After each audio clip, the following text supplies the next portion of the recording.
may mali sa'yo? Ba't ka nagpo-front row? Ba't ka nagni-network? Wala ka palang goal, wala ka palang gusto. Di mo pala alam kung anong ginagawa mo. Diba? Bakit ka nag-ENDO? Wala lang, trip mo lang, aircon. Diba? Pinilit ka ng upline mo, tinutukan ka ng baril, binantaan buhay mo. Diba? So, hindi pwedeng ganon. Okay, write it down. You write down your prospect. Na-write nyo na, di ba? 50 a.m., hapon, gabi, madaling araw.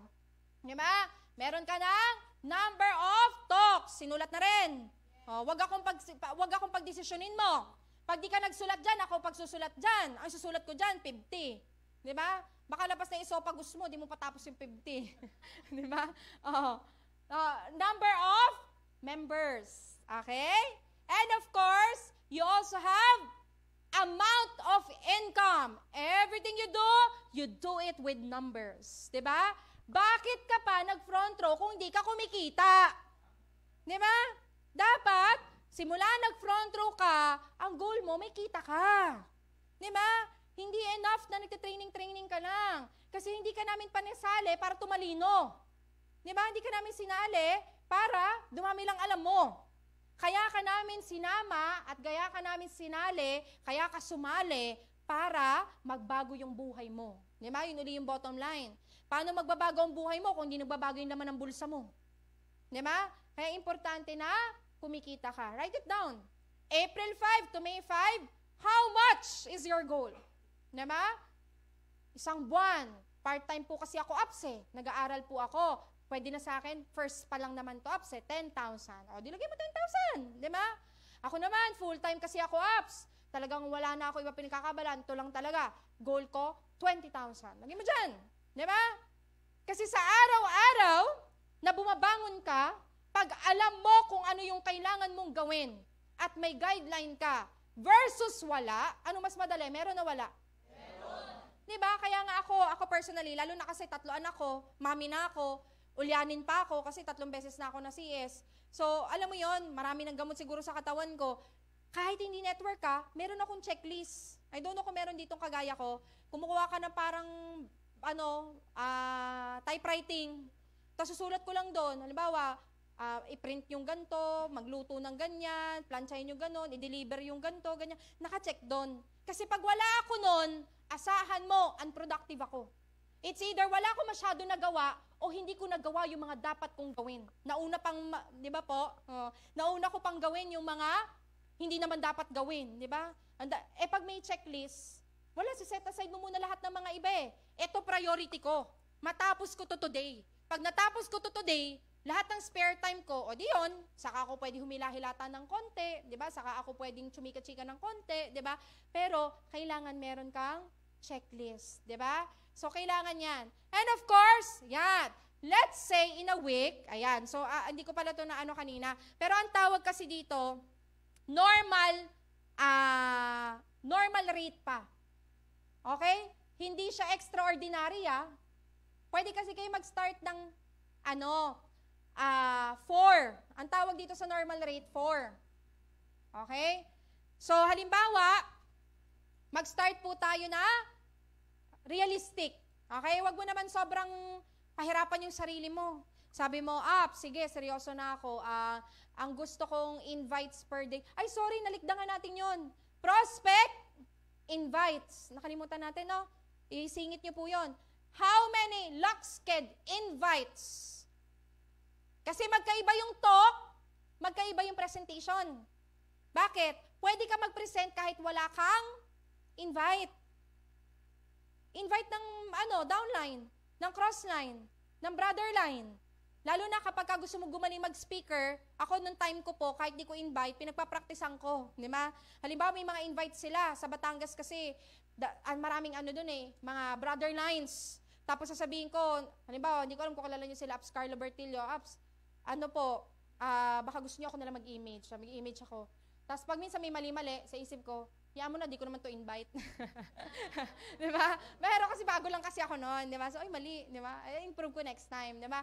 Pero, iba yung invite pa, di ba? So, kailangan, yung mismong galing sa'yo, yung mismong guest mo, di ba? Ilan? Ito yung normal rate.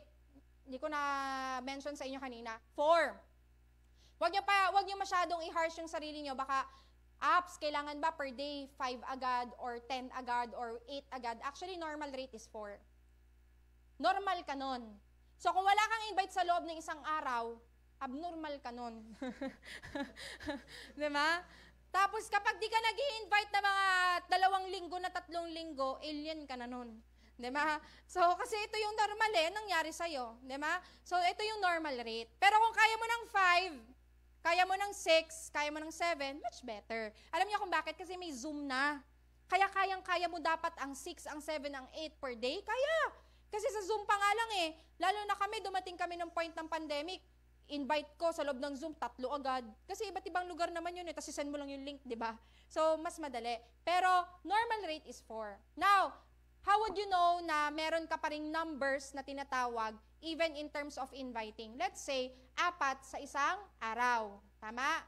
Ngayon, kaya sa kalagay dyan, 7 in a week, ilang araw ang meron sa loob ng isang linggo? 7, di ba? I-times 4 mo. Kasi dapat araw-araw kami invite Alam niyo po ba na ganun dapat? Yun ang dapat. Yun ang tama. Araw-araw may invite. Hindi every other day. Hindi pag-trip mo lang. Dapat araw-araw. 7 times 4. 28. Ito yung normal rate na tinatawag. 28 invites guests in a week. Ang malupit, yung isang buwan mo, ang cute mo. 2. Di ba? Isang buwan, 2 lang invite mo. Di ba? Proud na proud ka pa. May invite ako. Di ba? Yung invite mo pala, isa lang yun, isang linggo. Di ba? Ito po yung normal. Di ba? Bakit? Numbers gaming. Hindi lahat ng invite mo sasali. Hindi na invite mo, magiging interesado. Hindi lahat ng payin mo mag-a-active. Totoo hindi? So, the more na mas marami, the more na mas better. Diba? Pero actually, normal pa lang to. Diba? So, ano dapat goal mo in a week? 28. Diba? Ano pa yan? Combination of online and on-site, kaya actually kayang-kaya. Diba? Let's eliminate the word na mahirap. Let's eliminate the word na hindi kaya. Diba? Tanggalin mo na yon sa utak mo. Tanggalin mo na yon sa isip mo. Kasi hanggat meron pa kahit maliit lagi sa utak mo na, ang dami naman, kaya ba yan? Ang hirap naman. Hindi mo talaga ma-accomplish. Diba? Dati nga, nung di ka pa front row, baka 4 times a day ka rin. Diba? Lumalandi. Charot. Diba? Yun nga, nagawa mo. Diba? Baka nga, hindi lang isa nililigawan mo. Diba? O hindi lang isa ka-chat mo o ka-text mo. Diba? Tapos sa invite, medyo nahirapan. Diba? Of course, ito maganda rin to I don't know kung magiging effective sa inyo, pero this is very effective to me and to my leaders, to my team, na gusto ko ring i-share sa inyo, baka makatulong po. Diba? So, weekly responsibility versus monthly. Pakiulit, basahin niyo po. Weekly responsibility versus monthly stress. Ano ibig sabihin nun? You have to make sure na pag may gusto ka, weekly mo kinukuha. Okay? So, kapag may gusto ka, usually ano yung tinatawag natin na? Pakibasa? Dream board. Di ba si dream board? Usually sabihin ni upline sa'yo na minsan pilit na pilit ka pa. Di ba? Mag-collage ka, nandito yung iPad, di ba? Nandito yung superstar, may kotse dito, bla bla bla, di ba? Ano yung pinaka-importante sa loob ng dream board? Deadline. Tama? Alam niyo po ba na ito yung pinaka-importante? Hindi importante kung colored yung picture o hindi. Di ba? Ang importante yung may deadline. Kailan mo balak? Nakalagay dyan, March 2024, September 2024, November 2024, so and so forth. Walang masama sa dream board. But you know, ako, personally, hindi ako agad gumawa ng dream board. Kasi ang tawag ko dito, burnout. Noong nag-uumpisa ako don't get me wrong. Pero para sa akin, burnout. Why?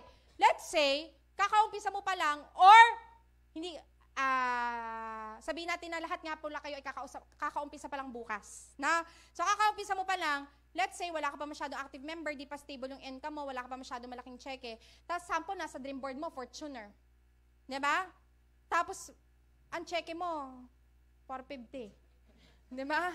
Fortuner mo, 450. Diba? So, medyo, para sa akin, para bang, hindi siya realistic sa akin. Akin I'm sorry this is my own opinion. Nahihirapan akong imaginein agad yung goal ko pag nakikita kong ang liit pa naman ng pera ko.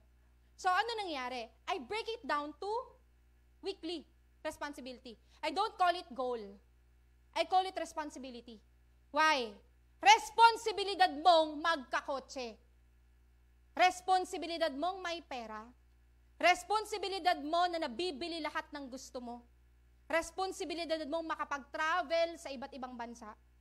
Responsibilidad mong makapagpatayo ng malaking bahay at magkaroon ng maraming property. Kasi anak po tayo lahat ng Diyos. Walang anak ng Diyos na gusto, mahirap, nagugutom, naglalakad, pangit, walang pera, dugyot. Responsibilidad mo yon. Because in the Bible, it's biblical na lahat tayo magiging successful.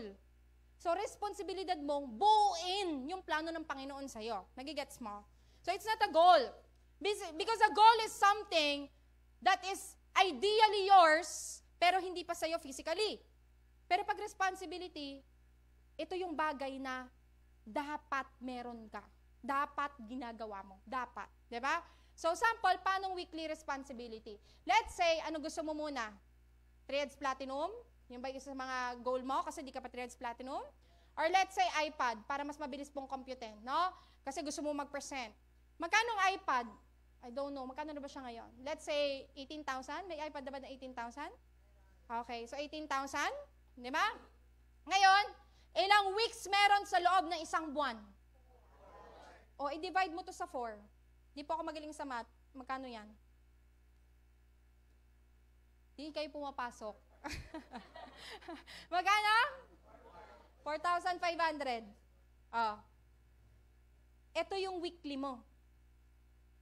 So as much as possible, your target, if you want this, your target is at least kumita ng cash. Cash ha? Kasi may tax, may GC. Kumita ng cash, magkano lang pala? 4-5. Lulong-lula ka sa 18,000, pero 4-5 lang pala, 4 na 4-5 lang pala, may iPad ka na. Nagigets niyo po? O let's say, basic responsibility. Di pa ako makarelate kasi bago pa lang ako, wala akong iPad. Pinaka-basic responsibility, lahat ng tao meron nito. Ano yon? Sabihin natin, bahay. Tama ba lahat ng tao may tinitirhan? Pag wala ka, di ka tao. Di ba? O, sabihin natin, bahay. Di ko po masyado ma-appreciate gan kasi nakikitira pa ako sa nanay ko. O let's say, nagbo-boarding house ka, nag-apartment ka. Magkano apartment? Magkano ba dito sa Manila? 5,000? Okay, hindi ko alam eh. Grabe, 10,000? 10,000 ba? 5 lang? Okay, 5,000. Diba?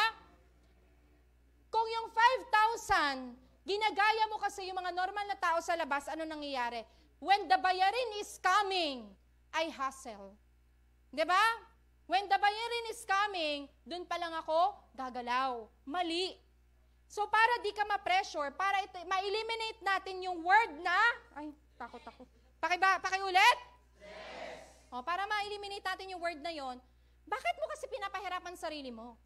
Bakit kailangan na kunin mo yung yearly goal o monthly goal kung pwede naman na weekly kinukuha mo? Di ba? So, paano weekly? Break it down to 4 again. Magkano po? 1? 1 to 50? I don't know. Tama ba? O, sabihin natin 1 to 50. O, 1 to 50. O, yan. Grabe, ang liit. Di ba? You just have to earn 1 to 50 every week at secure na yung apartment o yung boarding house mo. And let's be realistic. Nagpo-front row o hindi, nag-work man, minsan, sakit pa sa ulo mo yung apartment mo. Di ba? Pagbayaran ng apartment, aligaga ka. Di ba? More or less, pag nagawa mo sa maliliit na bagay, masasanay ka rin dun sa malalaking bagay. Pagdating ng kotse mo, di ba? Pagdating ng, pag gusto mo mag-travel, may expense ka, gusto mo magpatayo ng bahay, di ba? Halimbawa, bahay Bakit ako ganito mag-isip? Sample, bahay O sample, kotse. Magkano kotse? Fortuner. Apps ka.